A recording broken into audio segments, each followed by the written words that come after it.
Hi everyone, it's Viktor speaking, and I'm here with Tsveti because the last time we made video with about the out of bound planets, then we promised that we would come back and speak about the parallel and the contra-parallel aspect, which usually are kind of walk hand in hand with the out of bound planets.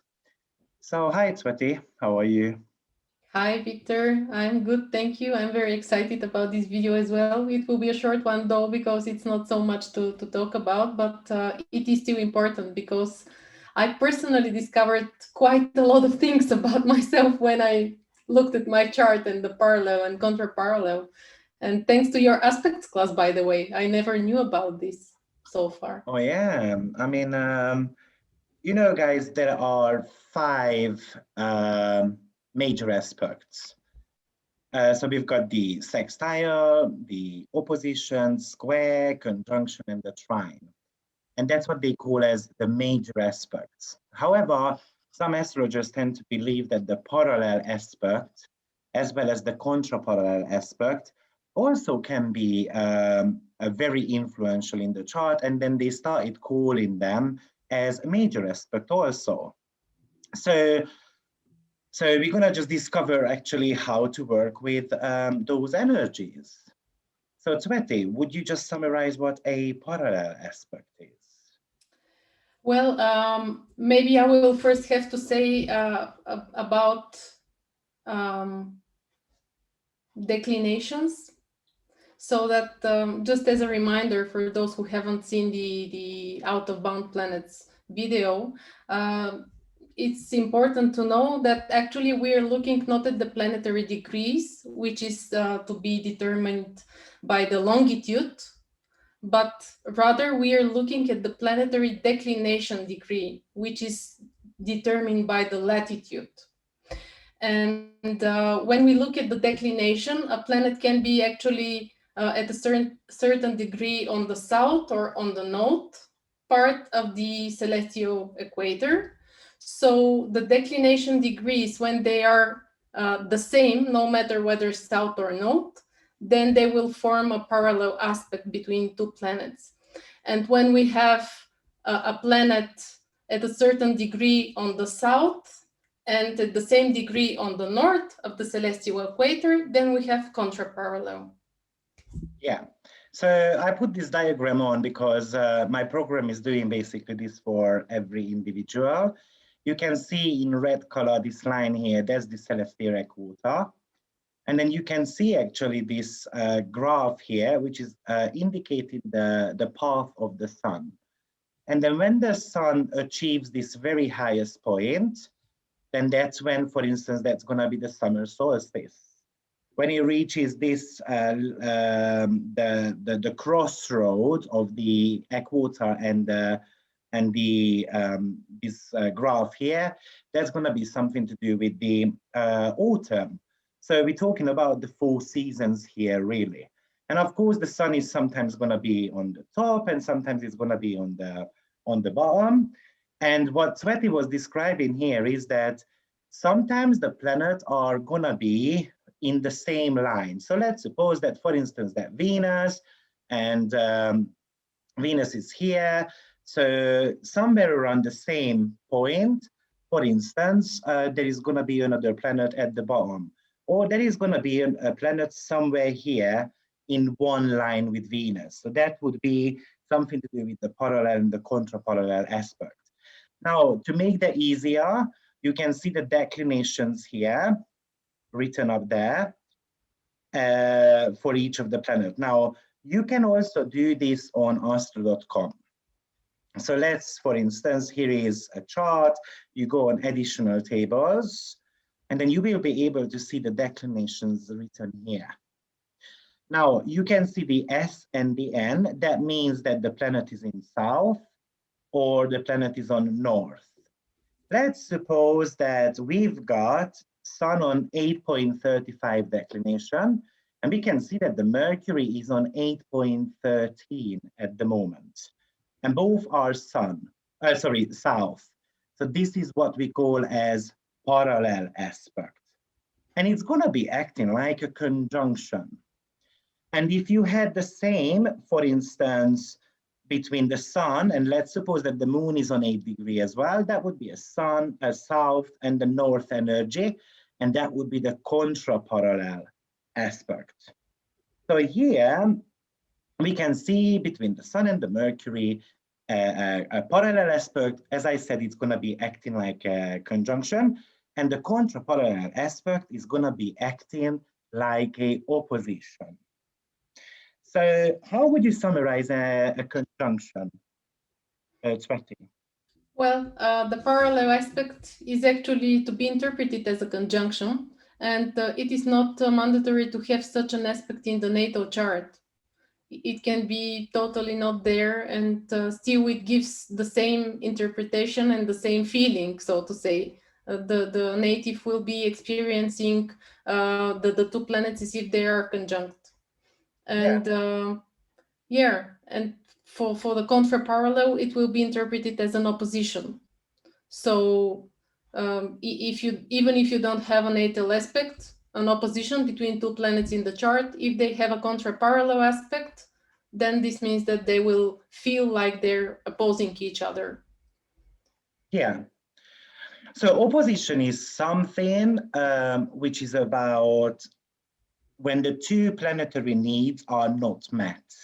And we kind of need to be making a harmony between those two planets. Yeah. So this is, I usually call it as a seesaw energy. So because the seesaw is all about a balance, it's like a Libra energy because you know, there might be a heavier kid, there is a lighter kid, and they're not going to be able to play on that seesaw. So it is extremely important to bring those planets into harmony. When we're talking about a conjunction slash parallel aspect, actually we're talking about eventually the planetary energies are going to be fusing. Conjunction can be either good or bad, depending on the qualities of the planets.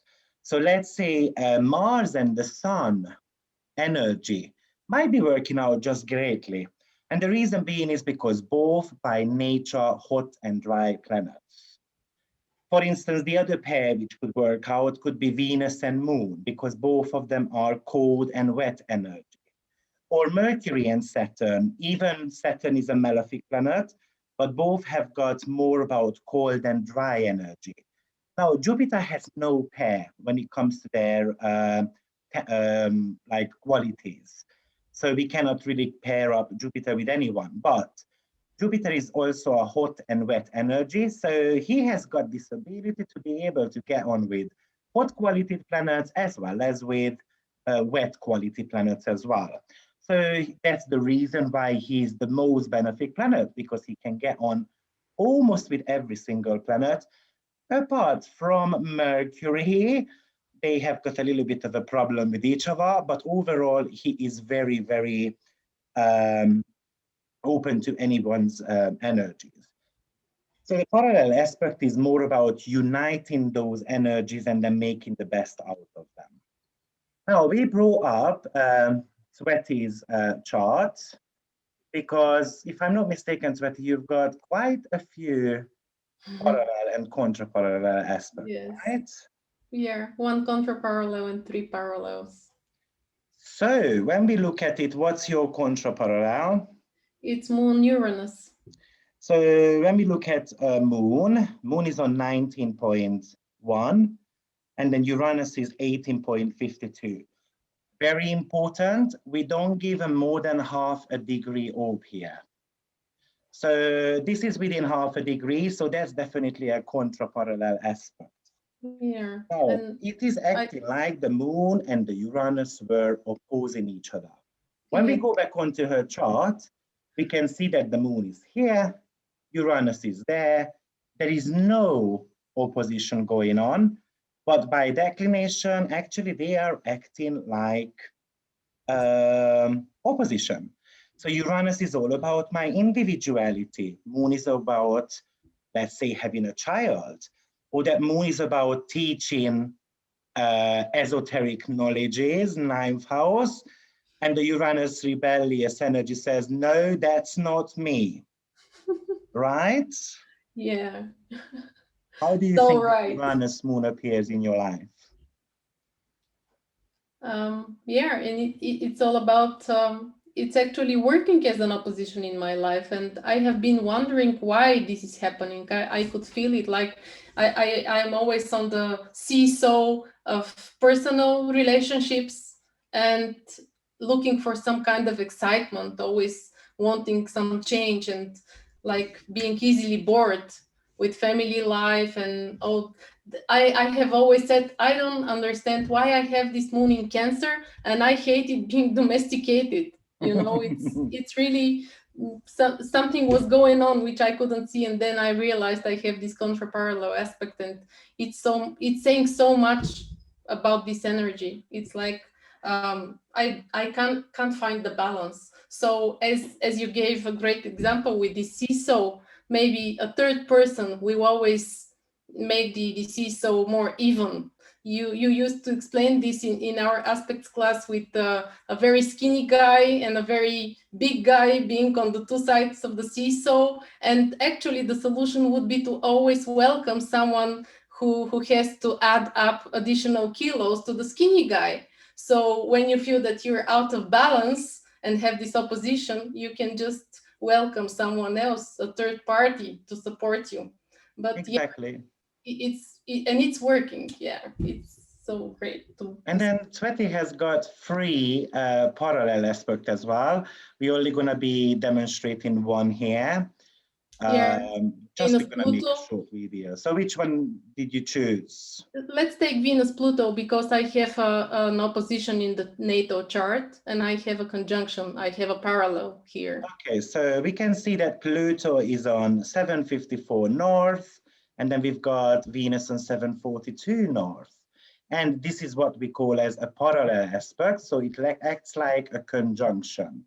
Yeah. However, in her chart, actually, what we can see here is it's a beautiful opposition. Now, when there is an aspect formed by the longitude of the planets as well, it is even more emphasized in the chart.